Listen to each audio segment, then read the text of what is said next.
everyone, it's Clint Salter, your host for Dance Teachers Unite for 2015, and I'm excited. I'm always excited, but I'm very excited today to be bringing you a fantastic guest. Now, as studio owners, I know that you're always looking for ways to stand out.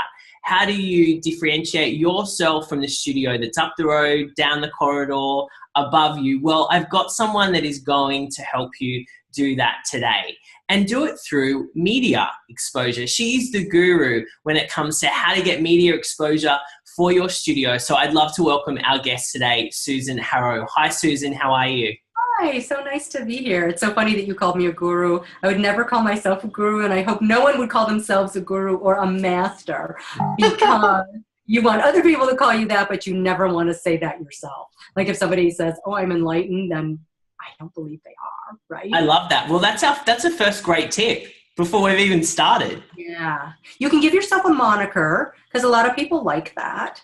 Like one of my clients who does mesotherapy, which is it's a natural way to enhance your beautiful self. So it's little tiny pinpricks of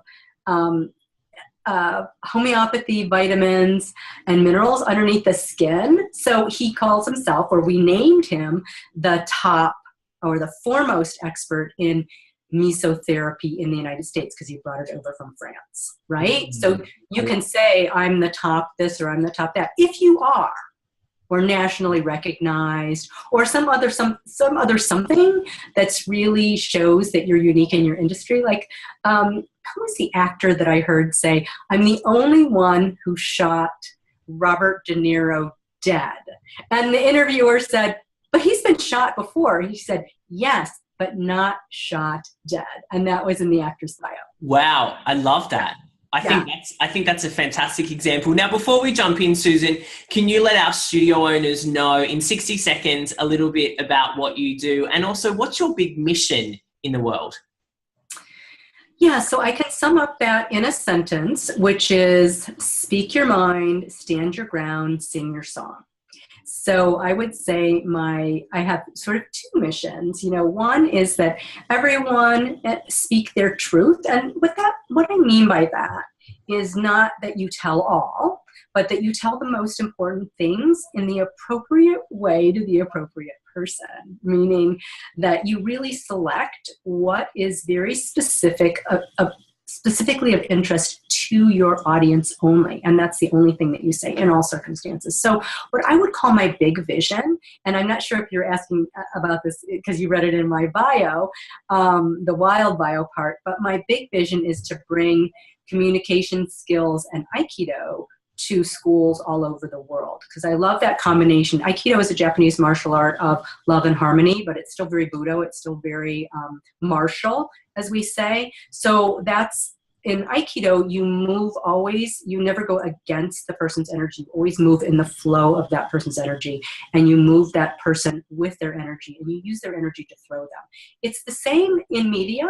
When you're having an interview, you never try to block the person or try to change them, because the only person you can change yourself is you go with the flow and you redirect the energy. So in Aikido, for example, you're not just going in that same person's direction. You're using their energy and then moving them into the direction that you want. It's the exact same thing in media.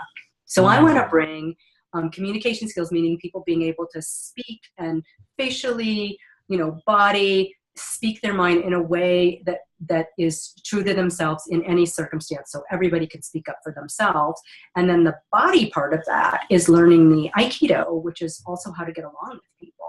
And I think if we could do that, that we actually could really have not peace in the world, because I don't really think we can ever have peace because of our human nature. I mean, this is something I've been thinking a lot about lately. It's like, I'd love to say, oh, I want peace in the world, but I just don't think it's realistic seeing little boys. I'm sorry, growing up and seeing them at like age 3, like kicking trees and beating each other. I just think it's in our nature to want to dominate each other, or, all of these other things. So I think that's unrealistic to say peace in the world, but I think we can live more harmoniously if we speak what's true for ourselves and act in such a way that it's in sync with everything you do, say, are, and think is in alignment, and then you move through the world that way. So I would say that's my big vision. I love that. And I love the synergies there between those two things that can often seem so separate.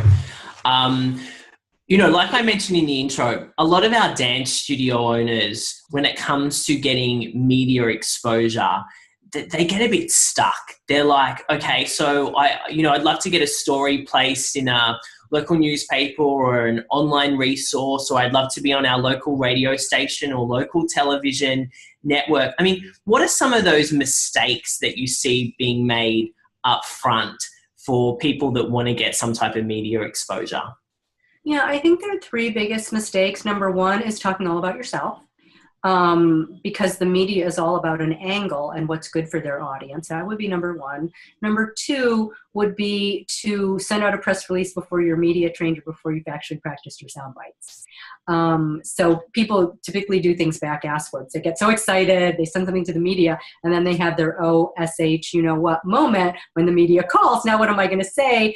And then they miss their opportunity for getting an interview and actually saying something that's meaningful to the audience. And then number three, they don't think about what actually result they want from that media interview, because that's where the sound bites follow. What you say and how you do and how you position yourself in a TV segment or a radio show or in print or on the internet is designed to grow your business in the direction you want. So if you want people to come into your dance studio and take your classes, because that's what people want, right? Yeah, they want to grow their business, and then maybe have people take their new offerings, or maybe attract teachers, whatever that mission is, or train other teachers, whatever that mission is, kind of go back 3 steps and ask yourself these 3 questions first. And then I'll get to what you say to the media. Number one, how do I want to serve in the bigger sense of the word, in the world?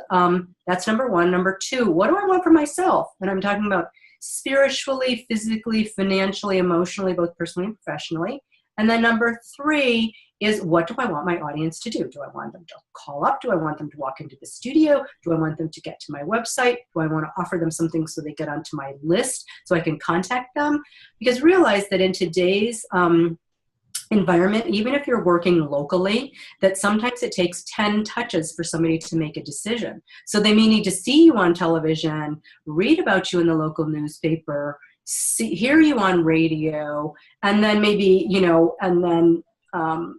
walk by your studio and maybe get referred by a friend before they'll actually come in and do it. So then let's talk about so that's before you ever talk to the media. Yeah. So can I just something that jump in, because there's something that has come up frequently in these interviews is the fact that you've got to get so clear on your objective. What is your goal? And this happens with, I think, social media as well. People just are like, I've got to post something on Facebook, or I've got to do this for the sake of doing it because everyone else is doing it. So I love that you've also brought it back to, hey, before you jump in, what is it that you want? What is it that you want to achieve? Yeah, I've got a really fabulous client right now, and she's about to have a book come out. And one of the things, I went through her book and I put in all of the stories, the success stories, and for the kinds of clients that she wants. So you, as dance studios, you probably want a particular kind of student too. Somebody who's going to stick with it, who's going to go from level 1 to level 10 to maybe take different classes. So you really want to think about attracting your ideal student too, or teacher, whoever, whatever else your objective is. And then, so for her, we did that first with her book, putting in the kinds of client stories that she wanted. So you, as a dance studio, want to start collecting the kind of success stories or the interesting stories or the moving stories of people who've been through your studio. And then the second thing that we did for her is okay, well, what do you want how do you want to grow your business? And she said, my coaching practice is full, so I really want to do more group coaching and move people into my online courses. However, her website wasn't set up for that. So you really, in this day and age, need to say, is my website also set up to close people so that they're almost closed by the time they pick up the phone or they sign up online? So you want to have a process on your website to do that before you go out to the media, because otherwise it's wasted. So you want to look at your website process. If you're driving people there, if you're driving people to the phone, you also want to look at that process. So what we're doing with her, and this is one of the things that I think maybe your dance studio people think too, is like, I said, well, she had all of these products, but they were in all of different, she had videos and audios, and they were all over the place. And most of them didn't have any opt-ins to gather the person's name. And I said, well, what is the purpose of this? I asked her for each one. She goes, I never thought about that. I just had a creative moment and I just did it. And I go, okay. I go, so you didn't collect any names and you never have a way to get in touch with those people. And you didn't sort of, you didn't also rate it, meaning, I forgot the word, but you want to look at like, how popular is it? What's catching the person's audience? No, she didn't have any kind of any way to measure what was working or what wasn't. Now she's looking at, oh my God, now I can see what's really sticking. So I know how to create a particular class for this. And that goes for your dance studio too. So, hey, if everybody loves hip hop, you might want to offer different varieties of hip hop. If they're loving jazz or Zumba or whatever, right? Or you might have a little different way to do Zumba. That's, you want to pay attention to what people are wanting as well as opening up the doors. So you want to that's a long way of saying you want to get all of that set up before you contact the media. And then, so what we're doing with her is we're setting up each funnel to move people toward their interests. Because in your dance studio, the person who's taking hip hop might not be interested in African dance, or may not be interested in Zumba or flamingo, or what is it called? What's the form, like tango? What's the formal dance stuff? That. So everybody has different interests. So you want to think about funneling them toward their interests. So when you're thinking also about the media, and you've got a broad array of classes, you might want to just try to offer it all. But really, the narrower the offer, the better. So even if you do a press release around tango, a press release around hip hop, a press release. So for example, if you had like a lot of older people in the community really loving like the, what's the word where they have those competitions for the formal dancing? It's going out of my mind. You know what I'm talking about. Do you mean those competitions that they have all over the world for formal dancing? I don't know. Anyway, it's a different audience is what I'm saying. So you might write a press release targeted to older people who want to learn how to do tango, ballroom dancing. Thank you. Ballroom dancing. Oh, okay. You might want to do ballroom dancing. And then, right? And then, so by the way, if that ever happens to you in a media interview, just go on, right? Or ask the interviewer for help. Yeah. If they can help you. I wasn't able to help you in that instance. That's okay. I eventually, I came back to it. So, versus you're targeting younger kids or teenagers if you're offering hip hop. So that's going to be a different offering to the media. So you want to keep it narrow and specific. And okay, so what did you originally ask me? What are some of the mistakes? So one of the biggest mistakes is then making it too broad or making it about you, versus one thing that you can do since you're local is capture the stories of really great success stories, like the super shy kid who comes in who suddenly discovers that this is like so natural and so beautiful, but they can't really, maybe the kid can't talk, it's not verbal, but expressing with their body is really something that comes naturally to the shy kid, and then it brings them out in school. So think about the stories within your community, because one really great way to get publicity locally is to not shine the light on you, but to shine the light on people in the community, in your courses, in your classes. So that's something that's like a real winner, like local hero or local, child comes out of there, or older person, whatever it is. Yeah, I think that's great. And as well, so many dance studios have children, have students that go on to be in ballet companies, or they get roles in musicals, or they get, big contracts overseas dancing with international companies. absurd. I mean, those would be fabulous stories to tell. Yeah. And particularly if there's any kind of trend to that, like if there were, if you had 5 of them who got like some other kind of, big deal like that, absolutely highlight them all 5 in the press release and, tell the one-line story of each one. This one went to China. This one's into the Broadway play, this one, whatever. You got the idea. Now, what I want to ask you, because what comes up a lot is, and members in our program and the other dance studios that are watching will say, I've pitched an idea to the media and they've put me onto their advertising department. Oh. So what's been the disconnect there, or has something happened? How have they kind of gone, this is advertising, this isn't editorial, this isn't something that our audience is going to get value from, or they're not going to eat it up straight away? Is that what happens? What happens there? No, it's not about, I wouldn't take it as a comment on your value. I would take it a comment on what's happening in the culture today. And even as I was a publicist, I was so annoyed when people did that to me, because obviously, maybe not obviously, but if someone has invested in a PR campaign, they may not have also a budget for advertising. It's a different medium. And the advantage of publicity over advertising is that you have the approval, because you've passed through the journalist or producer's screen, that people automatically then assume that you are noteworthy or that you're famous or that you're worth listening to. In advertising, you don't have that. So I know, and it is annoying to be passed to the advertising department. So if you don't have an advertising budget and you are looking for publicity, you politely decline and say, if you could pass me instead to the appropriate journalist or the person who might do a story like mine, I'd appreciate that. And just tell them that you don't have a budget for advertising. Just be as simple as that. They don't want to pursue people who don't have a budget. End of story. Yeah. End of story. And you can even say, I'm doing the publicity myself. So if you don't have a publicity budget, you're doing it yourself.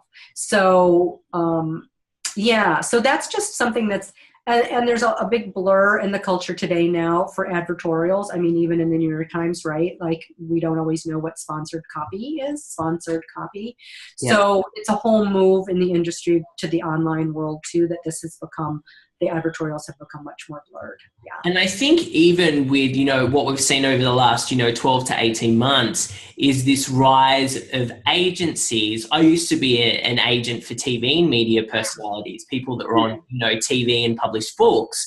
But what we see now is bloggers and blog platforms, they have their own agents now that people go through to get sponsored posts. So you can reach out to an online resource and say, I've got this great story, here's how I can add value to your audience. And they will say, sure, we can do that, but it's a sponsored post and it's going to cost you X amount of money. Yes. Yeah, so that exists too. And there are agencies that you can go through. The advantage to you is if you want to be the one who gets the content picked. So, oftentimes it works the other way around, where people like your content. You are not advertising anything. You've got a great informational kind of something that people want. So they're actually paying you instead of you paying them. Yeah. Yeah.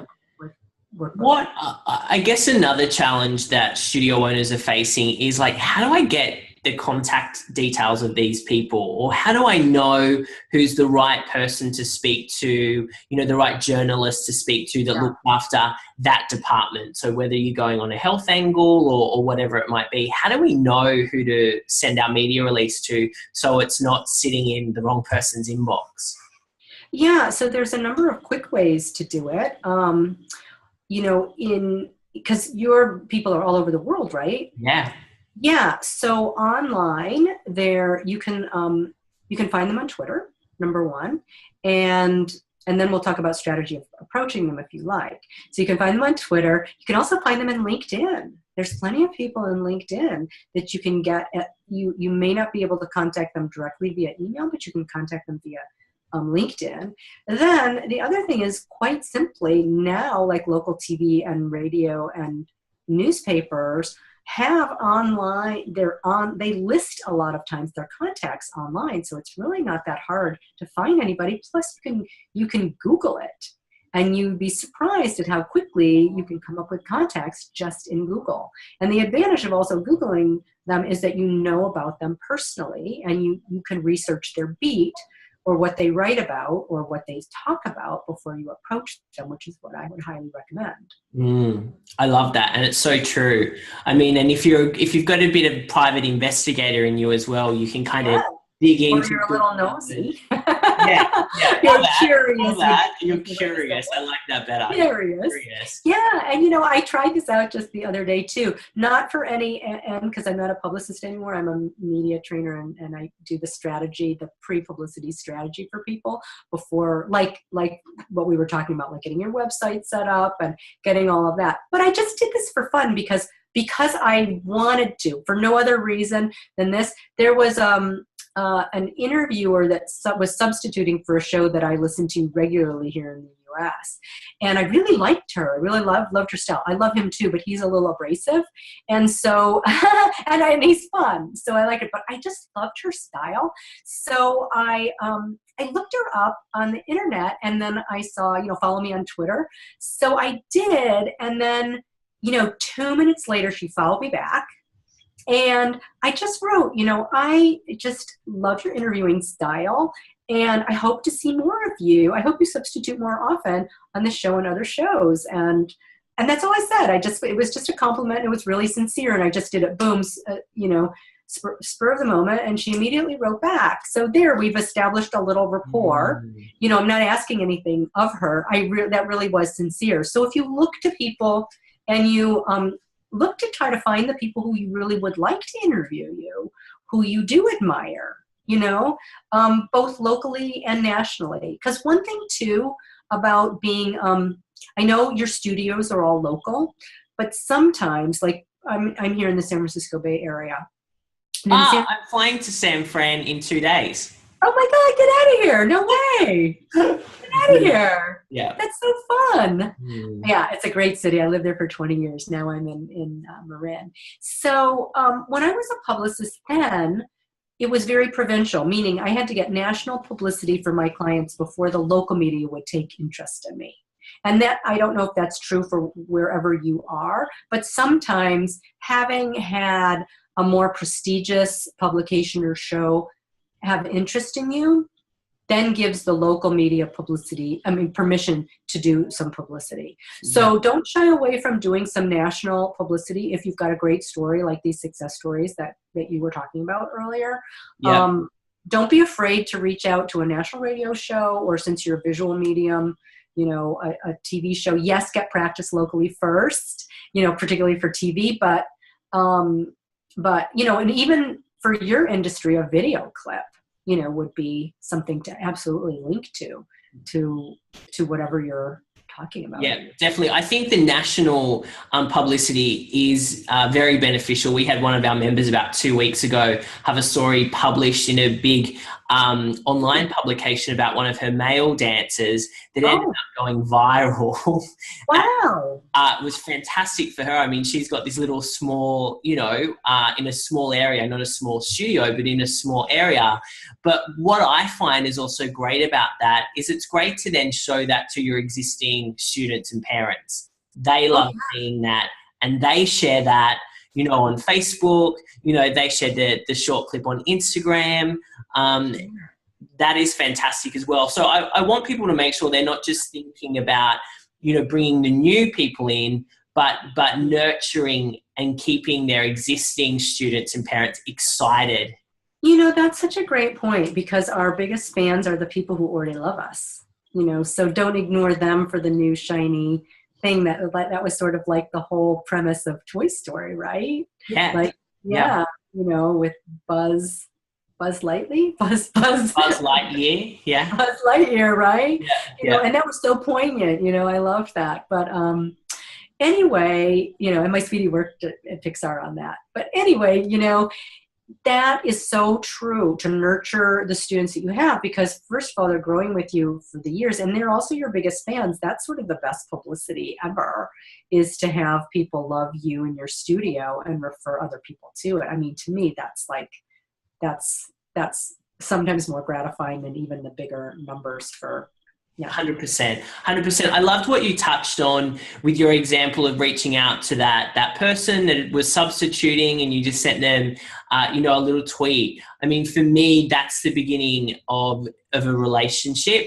And I find that a lot of studio owners, when they're pitching for maybe a story to their local press, that they kind of, going bam, all at once. Do you think it's a good idea to identify, quite early on, who are these people that would potentially pick up a story from me, and start building that relationship first before you want to take them home and marry them? It's kind of that analogy. It's the kiss, or at least the whole handhold first. Yes. Yes, I want to say yes, and it's also not always necessary. It's really wonderful if you want to start to cultivate that first. And if you do, some of the ways to do that are follow the stories and compliment them on a particular aspect of the story that you like. Not just great story, but something very specific. And number two would be, a great way to jump. Number two, I think, would be to offer them help in some way if you can. Like if you have an idea of someone else that you can offer that would be a great idea for a story, like not always thinking about your own story first, but someone else, that might be super great. And then the other thing is, so you're following their beat and you're really understanding what they're writing about. And then the third thing would then be, you could do a twist on a story that they've already done, or even take the opposite point of view, say, I love this story, but I totally disagree with you, or I totally agree with you, and here's this other aspect of it, or a hidden aspect of it that perhaps you'd like to cover. So that's like a little tease to get them interested. That you can easily do on Twitter and Instagram. Yeah, but you said you don't need to, because I don't want people to think, I've got to nurture this relationship for 6 months. If the story's great, they're going to pick it up. Absolutely. So don't think you have to do that. And you can also nurture it after. You don't have to, you can nurture it before, during, and after. It doesn't matter the order. It's whatever is appropriate for the moment. Like you might love, you might love a host in a show, and you might not be ready for it. So that would be a perfect person to start to nurture now. Like, oh my God, I'm too scared to get on that show right now, but start to nurture that relationship, and the ones that are maybe less scary and more immediate, go ahead and pitch. Yeah, awesome. Now, you mentioned before about the strategy of how do we start the conversation if we've got a story to tell? I mean, what are some of your tips around standing out from everyone else that's sending media releases? Yeah, well, you're a great example of that, because I wouldn't be here today if it hadn't been for your invitation, your pitch, right? So what you did right was, number one, you did know something about me, and you said a sincere compliment, and then you talked about why I would be a good fit for your people. And you also made it super easy, because they said you were going to do all the work and I didn't have to do anything. So just turn up. You had to turn up. Yeah, I just had to turn up. Yeah. You wrote the questions. Like oftentimes, in media, I recommend that you write the questions, even if you're on a blog show or something. But, to me, it's time consuming. So if you were going to make me write my questions, I probably wouldn't come on. Yeah. I love but I love the spontaneous too, so I love the fact that I'm not right. You're writing the questions and we can even go off script. So, those are the things that you did really right. And then, because I didn't answer you right away, because you were persistent, and you weren't persistent with the same thing, you sent a different email with another enticement. I think you explained things a little bit more, so you gave me even more incentive to say yes by showing that, you know, I was going to be before an audience that I had never been before, you know, that were eager for me, you know, and I didn't. And they are. And, you know, and you are all people who I don't know yet. Like, it's not in my sphere either. And I thought, wow, I said, I love dance, you know, you know, I love sports and I love dance. And I think it would be a good fit. But it was because of you, your personality, and because you were so nice and you were so lively and you were so lovely, you know, all of those kinds of things. Not that everybody has to be lively and lovely. That's not it. Be your own personality, but your personality is kind of irresistible and hard to say no to. I'm glad to hear that. You know what I mean? So that's, and you probably would have followed up with me again, right? If I hadn't responded, you might have tried something else. Yeah. So don't take no for an answer. Take that it's no perhaps for that idea. You know, when you pitch something, it might not be the right idea. It might not be the right time. It might not be the right person. So don't assume that it's a crappy idea. Think about, okay, if that one didn't take, what else can I suggest that might be a better fit? That's the way I'm thinking about it. Yeah. I love that. So it really is about being unique, but more importantly, I think relevant and personal in the approach. Yeah. And so what you said, how to stand out, in the media, you have to have an outstanding subject line. If you're pitching the media, it should be immediately understandable, and it should be, something that they absolutely can't resist, you know, because they get hundreds of these every day. And that's really literally, I'm not exaggerating by that. A typical journalist may get 300 to 500 emails a day. So imagine scanning those. Yeah. And you just kind of would be scrolling down the subject lines. Now, talking about subject line, should we have press release in the subject line? No. Should we just have you have your story, you would have the pitch, which is, which might be something like, I'm just trying to think of some kind of dance thing that's not, usual. You might have something, you could do something that's like a trend, like the newest trend in dance is this, and it's surprising, unathletic people can do it. So you want to have something that's like unusual or interesting, or you want to have an unusual statistic, something that's shocking, like, I don't know if this is true, but 50% of all, Zumba dancers never thought that they could, had never done anything athletic before. Yeah. So the trend might be, so that might be part of your hook, but also then within the press release or within the pitch, which may just be like a paragraph, you might put a statistic about like how Americans are, eating more and weighing more and exercising less, and why Zumba is the perfect exercise for the couch potato because blah, blah, blah, blah, blah. And this will shift, Americans' diabetic problem or weight problem or whatever. So, connecting it to something national and with a statistic is also really super helpful. I love that as well. And there's things around, people feel like they've got less time in their day as well. So it might be like your 30-minute dance class that burns X amount of calories that they can do in their lunch break or whatever it might be. Yeah, absolutely. Absolutely. I love that. I think that that's really good. Just getting people to think as well, studio owners to think about the copy that they're using in their subject lines.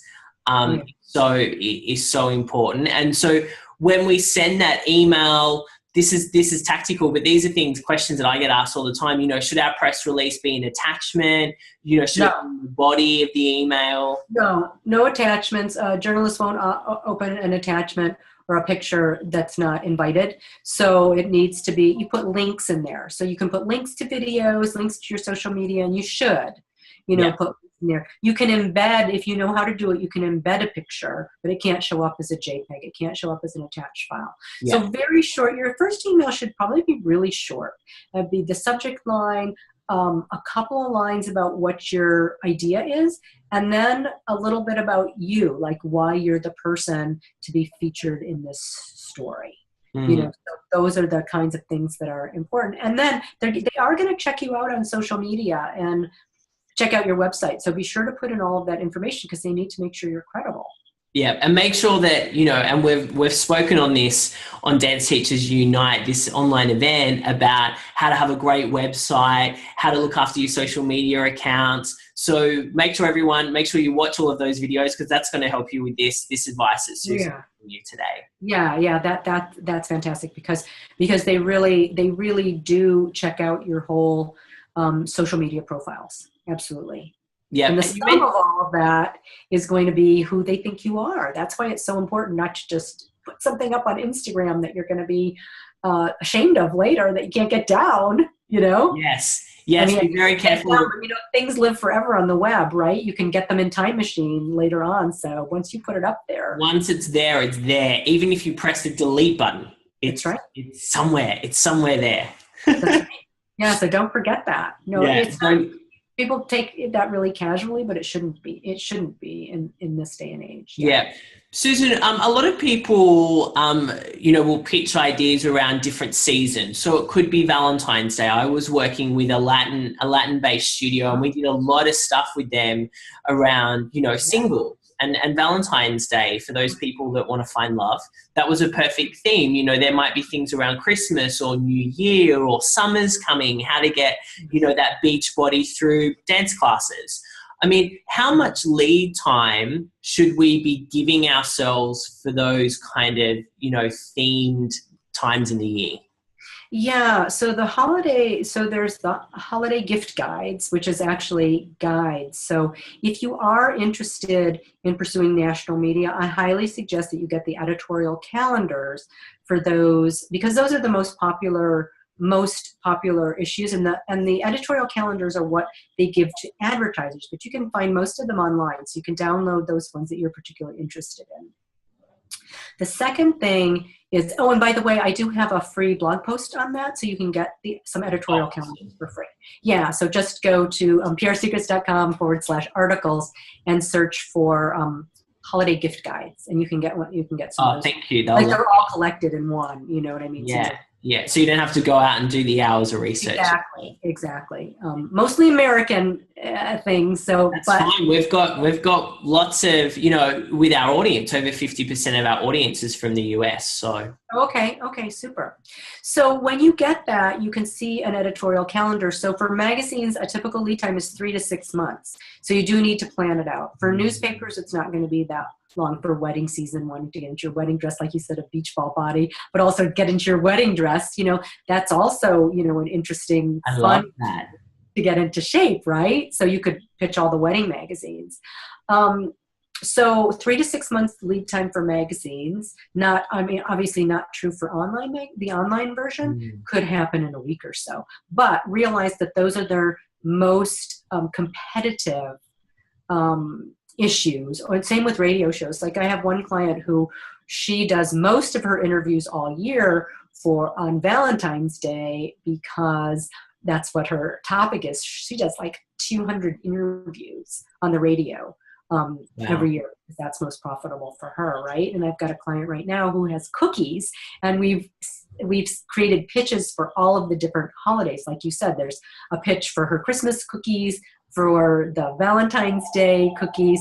So we've got pitches already set up to send to all of the magazines and everything now. So I would set your whole if you can, set your whole editorial calendar for the year for those special holidays. That was going to be my question. Yeah, my question was, should we have like our 12-month planner on the wall and kind of go, okay, Valentine's here, this is here, and be comfortable in adapting it because it's going to change, but prepare for those 12 months? Yes, absolutely, because you also need time to, if they don't accept your pitch, to revise it or think of something else or think of a variety of things for that. And one of the most popular things for any of those kinds of holidays, whether it's Valentine's Day or Christmas, are roundups, which are, and most people think about, oh my God, I don't want to mention my competition, but a roundup can be similar. It doesn't have to be dance studios.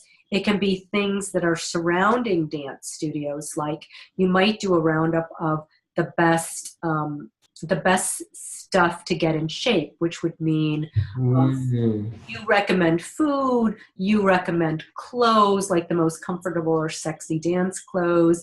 Then you've got the dances to go with those foods and clothes. So this might be a way. Do you know what I'm following me with for a roundup? So I love that. Story around all of those different things, and you have those recommended. You just don't say any food. You're like, these snack bars are what going to keep you going. Yeah, I love the idea. I'm just thinking, is an idea around, the top 10 things to keep your child active during the summer holidays, Yes. And you might have a dance camp coming up.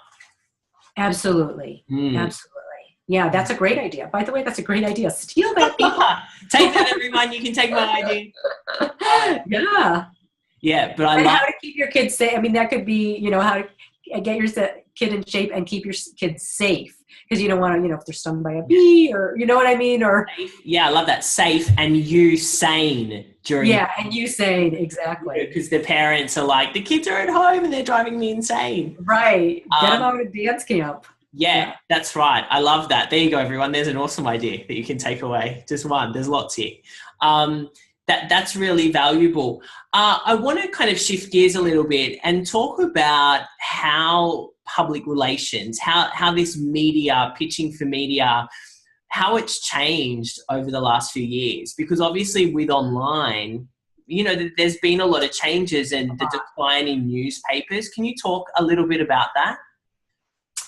Yeah. I think the biggest change is the shift to online media, because it's so immediate, and also it's so immediate, and it can also be disastrous. So the speed of it. So that's why you have to be more careful about what you're putting up online, I think, and even when you're pitching to the media, because things can go viral so fast. So I think that the greatest thing is that that you can get up and online and in a major publication really literally overnight, in the online version. And and you can see how popular that is. So you can see how popular a topic is. So that's really super. The other thing that's changed is that we don't use the phone very much anymore to contact journalists and producers. When we do use the phone, it's typically after you've been booked.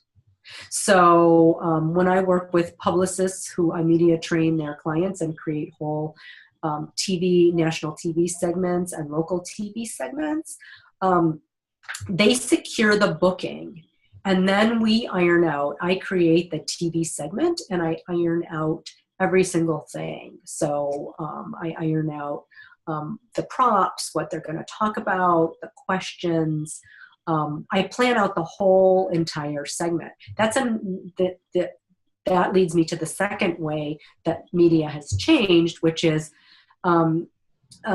even the major studios have less people, more skeleton crews. So the more you can do. So when I create those whole pitches for my clients or for people who've already been booked, most of the time they get accepted as is. There's very little tweaking because I've done that whole job of the producer, and you can do the same thing.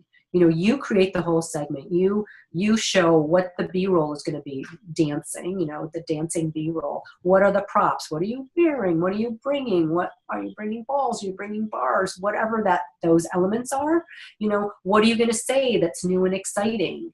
Why is it relevant for their audience? Why is it new and sexy? Those are the kinds of things. Then once you're booked, when you've done your pitch via email, once you're booked, that's when a producer calls and maybe starts ironing out some of the details. I like this aspect of it. I don't like this aspect. Let's see if we can tweak it this way. So there's a process that goes back and forth, and sometimes that can be quite lengthy. Going back and forth until everything's ironed out. And sometimes, like you and I were talking beforehand, sometimes everything is already planned and ready to go, and boom, it's changed at the last minute. Yeah. You know, I had a client who was on Oprah, who I media trained for Oprah, who was when Oprah had her show, she had the entire hour. So it was really super exciting, but they were filming for 14-hour days, and she calls me up on a Saturday. Thank God I was there, going like, oh my God, they just changed the angle. Can you help? So we media trained on the spot for some new great sound bites that really focused on her products and her services that would serve her for the next 14 hours, because they had shifted in the middle of shooting. Like, okay, we don't really like that angle anymore. We want to go there. And that is not uncommon. Mm. And you've got to be able to, because I think a lot of that would throw a lot of people off. Yeah, it does. It would. Her included, even though she had been on Oprah before. She'd actually been on Oprah before too, so she wasn't even inexperienced, but she was like, oh my God, what do I do? She was also exhausted, you know? Yeah. For sure. And so what are some of the things there? Let's say we're doing a radio interview, or if someone gets on local TV, or even if it's having a phone conversation with a journalist, and, you know, they're getting some information from us, and then it kind of changes or it evolves into something we weren't preparing for. I mean, what can we do ourselves in that moment? Take a deep breath and ask yourself, what do I really want to say to my audience? What do I want? What do they need to know now? And how can I help? So you can often make a transition, even though it may be something that you're not prepared for, that you may be able to transition into material that you really want to get conveyed. And to, like I said, take that deep breath. And look, studio owners are taking deep breaths during the day all the time. Yeah. So they know, that's right. You know how to breathe. You know how to breathe, and you know how to ground yourself because you're a dancer. You know how to pull yourself down to earth. That's what I would say to do. Like, think through your feet, like all the way through to your feet. Because when we get scared, it all comes all the way up. Energy comes all the way up. So we want to bring it back down to stay calm. Think about, you know, what you do before a performance in terms of breathing and solidifying yourself. So this is the same kind of process, and tell yourself you do know all the moves. This is just a variation. Yeah. I love that.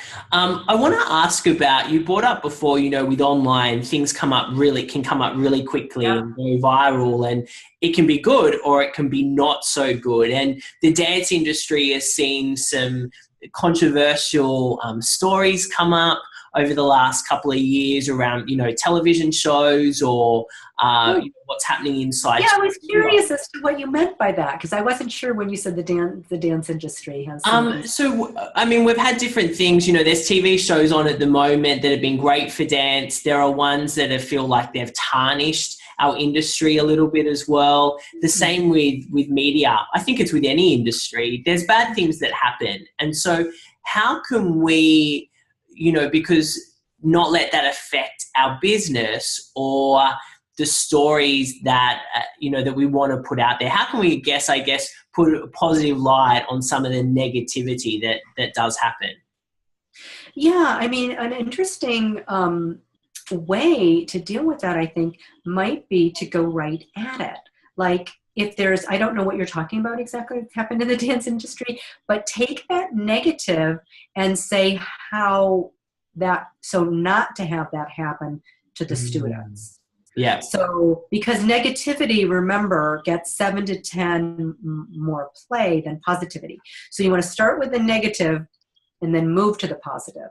So what happened on the reality TV show or whatever, or this, you know, like maybe over criticizing or whatever, like being really mean, you know, you can talk about how harmful that is to be criticized that much, and how positive reinforcement in dance and you know, helps.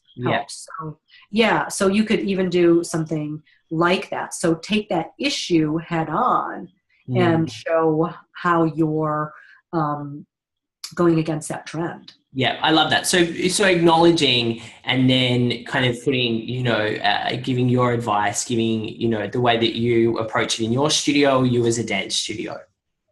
Yeah. So one of the most popular things is how to make sure this doesn't happen to you. Or, you know what I mean? That's a great how to make sure that this doesn't happen to Yeah. you is like the fear thing that's very, very popular because we're wired to avoid that. So that's just the way neuroscientifically we are actually more wired to perk up to that kind of thing Yeah. because it's survival, right? Yeah. So that's a Totally. natural to use for the media, how to avoid that, the mistakes to avoid, and how to make sure this doesn't turn out to be you. Yeah, yeah, I love that. I think it's great. Susan, to wrap up, I could talk to you for a very long time. Oh, me too. But to wrap up, what are some of your success tips? So you've worked with lots of clients who have had lots of media exposure. I'd love for you to share just a couple of the qualities that you believe they possess that has meant that they've been successful in their line of business. Yeah, so like what you did, perseverance, I think is number one, really. Mm-hmm. To really, my favorite clients are the ones who do the assignments right away and have results. I want people to have results. I love that. So when somebody does something and then that there are results, right? And it happens pretty immediately, which is really terrific. So I love that. So I say, if you're going to do something, one of the things that they do is sometimes, like, I know we get really distracted on social media, is to choose one social media that you really love. Like if you love Instagram or you love YouTube, focus more on that one area. Because my successful clients have chosen like a path or something that they particularly want to do and really stayed with it. But I think one of the biggest things that, like with Dr. Sarah Gottfried, who's specializes in she wrote the two New York Times bestsellers now, the hormone cure and the hormone reset diet. One of the things that we did is like totally systematically prepped her for her book launch or whatever your launch may be. I mean, it can, it doesn't necessarily have to be a book or it doesn't even have to be a launch, is we really set everything up behind the scenes, created a store for her in the back end of the kinds of things that her clients would want, creating joint ventures with people who I know she would want to connect with, creating a teaching certification program. That didn't happen before the launch. That happened after, but that was already starting to get set up. What are the things that you give away on your website to build up, your popularity, and just going through that really super systematically before you reach out to the media to make sure that you're prepared is one of the things that launch, we worked 9 months before she launched her book, right? And before she started going after media, and she started going after little bits of media in between. She got a piece in O magazine, then later on. So there were little things along the way that she was doing because she didn't want to wait, for the launch. But all of that kind of setup, I think, is super important for your success and to be prepared for that success. Are you set up and ready with the phones, with your internet access, all of that, to have all of that systematized? I love it. So it's really persistence, have persistence, be prepared, and create a plan. Yes, the 3 Ps. That's what I love. I've forgotten about my 3 Ps too. I love that. They say plan, prepare, and practice. I think there was a 4th P. What was the 4th one? Persistence. Yeah. Plan, prepare, practice. Those are the 3 Ps. Plus persistence. Persistence is the key. The key. I'm a big fan in that. It is. So thank you for reminding me of that. Yeah. No problem. Look, it's been great talking to you, Susan. People are going to want more from you. They're going to go and check out that article with those guides. I think that is a great resource, the editorial kind of calendar. Give us your website again of where people can get more info about the work that you do. Yeah, it's prsecrets.com. And on the homepage, there's a free special report of the 50 top media contacts that everyone gets for free. So you can sign up for that. Pretty much on every page, I have a different offer, and there's an offer on the special reports page. So you can pretty much get a lot of different things for free to help you prepare for media. I also have master classes or free webinars on there, so you can take those as well. One of the things I think your people might be interested in is getting into O magazine. So that's one of Oprah, it's Oprah's magazine. That's still one of the most powerful places on the planet for women. So not so much for men, but men, if you have something that's of particular interest to women. But, Oprah is, if you can talk about a different dance that helps you lose weight, or that keeps you ageless, those are some of the things that O magazine is really interested in. And while it's very competitive, that would be a great place for all of you, I think. Yeah, I think so too. Great national media to get. I think so. So anyway, so it's prsecrets.com, and there's also plenty of articles that you could keep you reading for pretty much about 2 years. There is a lot. I've been on your website a few times, Aaron. There is a lot of fantastic content. So definitely eat it up, because what we talk about in Studio Success Formula and in our program is how important this part of your overall marketing strategy is. So it's definitely something to look into. Thank you. This has been such a pleasure. You're such, you make the conversation so easy. We could really talk forever. Oh, good. Oh, I'm glad. Thank you. And everyone, make sure you go and check out Susan's website, and we'll see you again really soon. Thanks, Susan.